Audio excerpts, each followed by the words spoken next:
Hello बच्चों। बच्चों, आज हम पंछी उन्मुक्त गगन के बसंत का पाठ एक इस कविता के अर्थ को समझेंगे। कल हमने इनके इस कविता के कवि के बारे में पढ़ा। डॉक्टर शिवमंगल सिंह सुमन के बारे में हमने जाना। कवि का जीवन परिचय हमने लिखा। आज हम कविता के अर्थ को एक एक पद्यांश के अर्थ को समझेंगे और उसे कॉपी में लिखेंगे। ठीक है बच्चों, तो आप ध्यान से सुनेंगे। मैं कविता को पढ़ूंगी, कविता का वाचन करूंगी, उसके बाद हम इसके अर्थ को समझेंगे। हम पंछी उन्मुक्त गगन के पिंजरबद्ध न गा पाएंगे, कनक तीलियों से टकराकर पुलकित पंख टूट जाएंगे। हम बहता जल पीने वाले मर जाएंगे भूखे प्यासे, कहीं भली है कटुक निबोरी कनक कटोरी की मैदा से। स्वर्ण श्रृंखला के बंधन में अपनी गति उड़ान सब भूले, बस सपनों में देख रहे थे तरु की फुनंगी पर के झूले।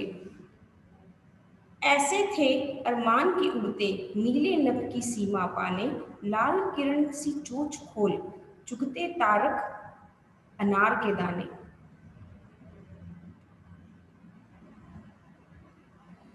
होती सीमाहीन क्षितिज से इन पंखों की होड़ा होड़ी, या तो क्षितिज मिलन बन जाता या तनती सांसों की डोरी। नीड़ न दो चाहे टहनी का आश्रय छिन्न भिन्न कर डालो, लेकिन पंख दिए हैं तो आकुल उड़ान में विघ्न न डालो। शिवमंगल सिंह सुमन ने इस कविता में बहुत ही अच्छी बात हमसे कही है कि मनुष्य को, हर प्राणी को, है ना, मनुष्य ही नहीं हर प्राणी को अपनी आज़ादी के महत्व का पता होता है। हर प्राणी समझ जानता है ना। दुनिया में कोई भी प्राणी हो, पक्षी हो, जानवर हो, सभी को अपनी आज़ादी बहुत प्रिय होती है ना। सभी आज़ादी के महत्व को जानते हैं। आज़ादी के सभी को अपनी आज़ादी बहुत प्यारी होती है।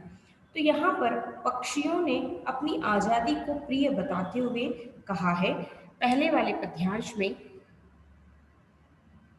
शिवमंगल सिंह सुमन जी कहते हैं कि हम पंछी उन्मुक्त गगन के, उन्मुक्त का अर्थ है खुला, गगन यानी आसमान, पंछी यानी पक्षी, कि हम जो पक्षी हैं वो खुले आसमान में उड़ने वाले पक्षी हैं, है ना। हम देखते हैं ना पक्षियों को खुले आसमान में उड़ता हुआ देखते हैं, तभी वो हमें बहुत अच्छे लगते हैं। यदि हम उन्हें पिंजरे में बंद देखते हैं तो उस पक्षी की अलग ही करुणा उसकी आंखों में हमें दिखाई देती है ना। कभी भी किसी पक्षी को पिंजरे में बंद नहीं रखना चाहिए, उसको हमेशा खुले आसमान में उड़ने देना चाहिए। और खुले आसमान में उड़ने वाले पक्षी, उनकी चहचहाहट, उनका कलरव हमें बहुत अच्छा लगता है ना। तो ये पक्षी कह रहे हैं, अपनी आज़ादी को प्रिय बताते हुए वे पक्षी कह रहे हैं कि हम पंछी उन्मुक्त गगन के पिंजरबद्ध न गा पाएंगे, कि हम आसमान में, खुले आसमान में उड़ने वाले पक्षी हैं। हम पिंजरे में बंद होकर अपना गीत नहीं गा पाएंगे, अपना गाना नहीं गा पाएंगे, अपना चहचहाना नहीं कर सकेंगे। कनक तीलियों से टकराकर पुलकित पंख टूट जाएंगे, कि चाहे वो सोने का ही पिंजरा क्यों ना हो।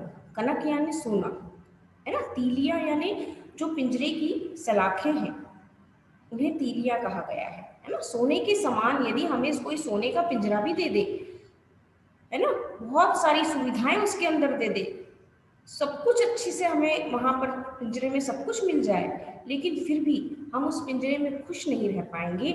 और हमारे जो पुलकित यानी उड़ने के लिए प्रसन्न जो हमारे पंख है, उड़ने में जो हमें प्रसन्नता प्राप्त होती है, और हमारे जो प्रसन्नित जो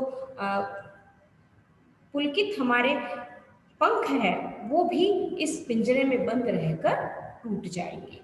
तो यहाँ पर इस कविता में कवि शिवमंगल सिंह सुमन जी ने पंछी के माध्यम से मनुष्य जीवन में स्वतंत्रता के महत्व को बताया है ना। पक्षियों के माध्यम से, पक्षी के माध्यम से उन्होंने मनुष्य के जीवन में भी आज़ादी के महत्व को उन्होंने बताया है।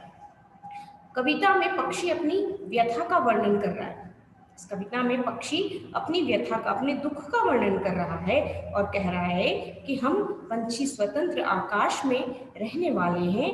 अपना गाना, अपना चहचहाना हम पिंजरे में बंद रहकर नहीं कर पाएंगे। पिंजरा भले ही सोने का बना हो, लेकिन हमारे आकाश में उड़ने वाले पंख इससे टकरा टकरा कर टूट जाएंगे। हम बहता हुआ दूसरा पद्यांश इसका है, हम बहता जल पीने वाले मर जाएंगे भूखे प्यासे, कहीं भली है कटुक निबोरी कनक कटोरी की मैदा से। दूसरे पद्यांश में क्या कहा गया है, कवि क्या कह रहे हैं सुमन जी, कि पंछी कह रहे हैं कि हम, पक्षी क्या कह रहे हैं, हम बहता जल पीने वाले, पक्षी नदियों का, तालाबों का, झरनों का जल पीते हैं, है ना। और बहुत सारी जगह तो हम परिंदे भी लगाते हैं आजकल पक्षियों के लिए, क्योंकि पानी की कमी है, कहीं नदियाँ सूख गई हैं, झरने नहीं है, तो पक्षी पानी कहाँ पिएगा, है ना। तो हम लोग कई कई लोग हम लोग देखते हैं कि पेड़ों पर, अपने घरों पर, छतों पर परिंदे लगाते हैं पक्षियों को पानी पिलाने के लिए। तो पक्षी कह रहे हैं कि हम तो बहता जल पीने वाले हैं, हम भूखे प्यासे ही मर जाएंगे, है ना, हम भूखे प्यासे मर जाएंगे। हमारे लिए सोने की कटोरी में, कहीं भली है कटुक निम्बोरी कनक कटोरी की मैदा से, कि हमारे लिए सोने की कटोरी में रखे हुए खाने से कहीं अच्छी है जो कड़वे नीम का जो फल होता है ना, यदि हम उसे भी खा लेंगे तो भी हम बहुत खुश रहेंगे। जबकि सोने के पिंजरे में, सोने की कटोरी में जो खाना हमें दिया जाएगा, उस खाने से तो हमें हम उस कड़वे नीम के फल को खाना पसंद करेंगे। लेकिन हमें आज़ाद रहने दो, हमें खुले आसमान में उड़ने दो, हम खुले आसमान में उड़ने वाले पक्षी हैं। तीसरा पद्यांश जिसका है, स्वर्ण श्रृंखला के बंधन में अपनी गति उड़ान सब भूले, बस सपनों में देख रहे हैं तरु की फुनगी पर के झूले। ऐसे थे अरमान के उड़ते नीले नभ की सीमा पानी, लाल किरण सी चोंच खोल चुगते तारक अनार के दाने। अब इस पद्यांश में भी कवि शिवमंगल से सुमन जी ने बहुत अच्छी बात कही है कि पंछी कह रहे हैं, पक्षी क्या कह रहे हैं, पंछी, कि हमें सोने के पिंजरे में बंद कर दिया गया है, स्वर्ण श्रृंखला के बंधन में, कि यदि हमें सोने के पिंजरे में बंद कर दिया जाएगा, है ना, स्वर्ण यानी सोना, दो यहाँ पर शब्द प्रयोग में लिए गए हैं सोने के लिए, एक कनक और एक स्वर्ण, है ना। स्वर्ण का मतलब भी सोना होता है, कनक का मतलब भी सोना होता है। कनक का एक और अर्थ होता है जो धतूरा होता है, फल होता है ना, उसे भी कनक कहा जाता है। तो कनक और स्वर्ण दोनों सोने के लिए प्रयोग में लिए गए हैं। स्वर्ण श्रृंखला के बंधन में, स्वर्ण यानी सोने के पिंजरे में यदि हमें बंद कर दिया जाए तो हम अपनी गति, अपनी स्पीड जो उड़ने की है, हमारी उड़ने की जो हमें भगवान ने हमें जो उड़ने का वरदान दिया है, हम उसे ही भूल जाएंगे, है ना। हम अपनी गति उड़ान सब कुछ भूल गए, इस पिंजरे में बंद रह के हम सब कुछ भूल जाएंगे, और हम बस सपनों में देख रहे हैं तरु की फुनगी पर के झूले।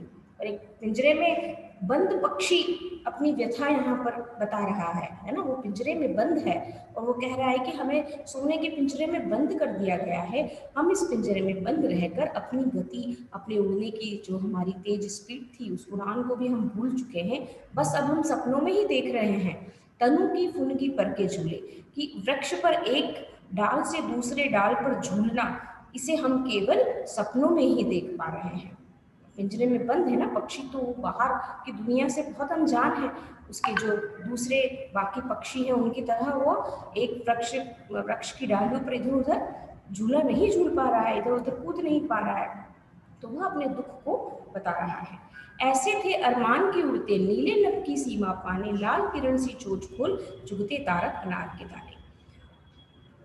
पक्षी कहता है कि हम पिंजरे की कैद में आने से पहले हमारे बहुत अरमान थे, इस पिंजरे में हमें जब बंद कर दिया गया उसके पहले हमारे बहुत अरमान थे, बहुत इच्छाएं थी हमारी कि हम बहुत ऊंचा उड़े और उस नीले आसमान की ऊंचाई को छू ले, और अपनी इतनी ऊंचाई पर हम उड़े कि हम अपनी चोंच से, जो हमारी लाल लाल चोंच है, उस चोंच से हम आसमान के तारे रूपी दानों को भी चुन ले, इतनी ऊंचाई पर हम जाकर उड़े, है ना। यह बात पंछी कह रहे हैं पिंजरे में बंद होने के बाद, कह रहे हैं कि हमारे पिंजरे में बंद होने से पहले बहुत सारे अरमान थे, बहुत ऊंचाई तक उड़ने के हमारे अरमान थे, और हम ये चाहते थे कि अपनी सूरज जैसी, है ना, लाल चोंच जो हमारे पास है, हम उन तारों को, जो आसमान में तारे हैं, उन तारों को अनार के दाने जैसे जो हमें दिख रहे हैं, हम उन्हें भी चुग लेते, उन तक हम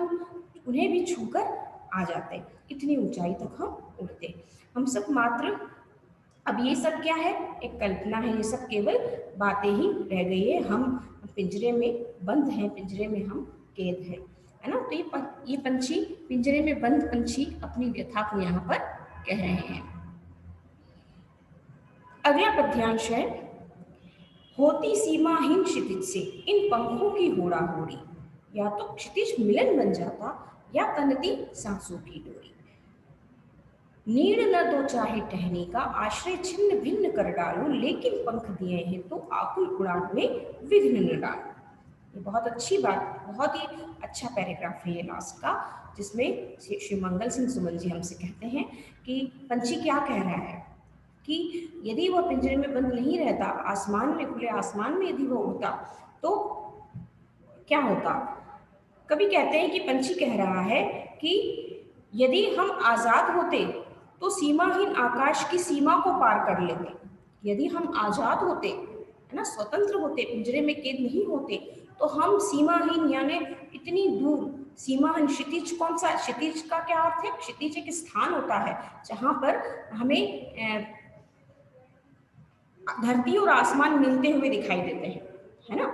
क्षितिज एक उस स्थान का नाम है जहां से हम दूर से देखते हैं ना, किसी मैदान में खड़े होकर हम दूर तक नजर देखें, ध्यान से देखें, तो हमें क्या दिखाई देता है कि एक जगह पर जाकर धरती और आसमान हमें मिलते हुए दिखाई दे रहे हैं, उसे कहा जाता है क्षितिज।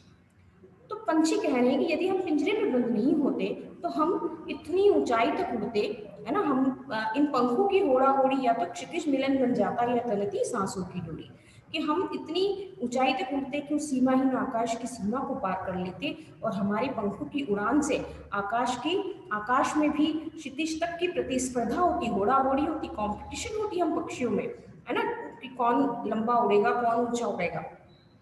इस प्रतिस्पर्धा में, इस कंपटीशन में हम आकाश की ऊंचाइयों को, या तो हम आकाश की ऊंचाइयों को माप लेते या फिर हमारे प्राण पखेरु हो जाते, लेकिन हम हार नहीं मानते, है ना, और हम बहुत ऊंचाई तक उड़ने की कोशिश करते हैं। हमारे घोंसलों को चाहे नष्ट कर डालो, नीड़, नीड़ यानी घोंसला, है ना, नीड़ न दो चाहे टहनी का। अब कितने करुण स्वर में पंछी हमसे कह रहा है कि चाहे हमारा घोंसला छीन लो, है ना, चाहे हमारा घर तोड़ डालो, सब कुछ कर दो, है ना, लेकिन हमें जो पंख दिए हैं, पंख हमें ईश्वर ने उड़ने के लिए दिए हैं, हम पंछी हैं, उड़ना हमारा कार्य है, और हमारा जो अधिकार है ना, हमारा जो इस प्रकृति ने हमें जो अधिकार दिया है, उस अधिकार को अर्थात उड़ने में हमें किसी भी तरह का बंधन मत डालो, किसी भी तरह की रुकावट मत डालो, कि हमारी उड़ान में, कि हम उड़ने के लिए बहुत हमें आकुल उड़ान, यानी पंछी कह रहा है कि हमें जो पंख दिए हैं इस प्रकृति ने, ईश्वर ने हमें जो पंख दिए हैं, उस पंख को हमें उड़ने में इस्तेमाल करना है ना। यदि हम पिंजरे में बंद रहेंगे तो ये पंख हमारे किसी काम के नहीं रहेंगे, इसलिए हमें पिंजरे में बंद मत करो, हमारी उड़ान में किसी भी तरह का विघ्न मत डालो, किसी भी तरह की रुकावट मत डालो। तो बहुत ही करुण स्वर में एक पंछी अपनी यहाँ पर व्यथा इस कविता में सुना रहा है, अपने दुख को व्यक्त कर रहा है कि पिंजरे में बंद रहने पर वह कैसा अनुभव करता है, किस दुख से वह गुजरता है ना, कितने उसकी इच्छाएं थी, कितने उसके अरमान थे, उन सभी के बारे में यहाँ पर पंछी हमें बता रहा है। तो शिव मंगल सिंह सुमन जी ने एक पंछी के माध्यम से बहुत दुख भरा उसका करुण स्वर हमें यहाँ पर सुनाया है। तो बच्चों, इस कविता के पद्यांशों के अर्थ आपको कॉपी में लिखना है, आप स्वयं लिखेंगे, ठीक है, आपने सुना है, आप ध्यान से सुनेंगे और सारे पद्यांशों के अर्थों को आप कॉपी में लिखेंगे, ठीक है बच्चों। कविता आपको समझ में आ गई होगी। पद्यांश आप यहाँ पर 3 पद्यांश आप बना लेंगे। पहला पद्यांश आप बनाएंगे, हम पंछी उन्मुक्त गगन के, यहाँ से लेकर कनक कटोरी की मैदा से, ठीक है। दूसरा पद्यांश आप बनाएंगे, स्वर्ण श्रृंखला के बंधन से चुगते तारक अनार के दाने, ठीक है। और तीसरा आप बनाएंगे, होती सीमाहीन क्षितिज से यहाँ से आकुल उड़ान में विघ्न न डालो। ठीक है, 3 पद्यांश आप बनाएंगे और तीनों के अर्थ आप कॉपी में लिखेंगे। ठीक है, पद्यांश की व्याख्या करते समय, पद्यांश के अर्थ को लिखते समय शुरुआत में आप पहली लाइन यही लिखेंगे कि कवि शिवमंगल सिंह सुमन जी कहते हैं कि, है ना, पंछी के माध्यम से वे कहते हैं कि, ठीक है, इस तरह की भाषा का आप प्रयोग करेंगे।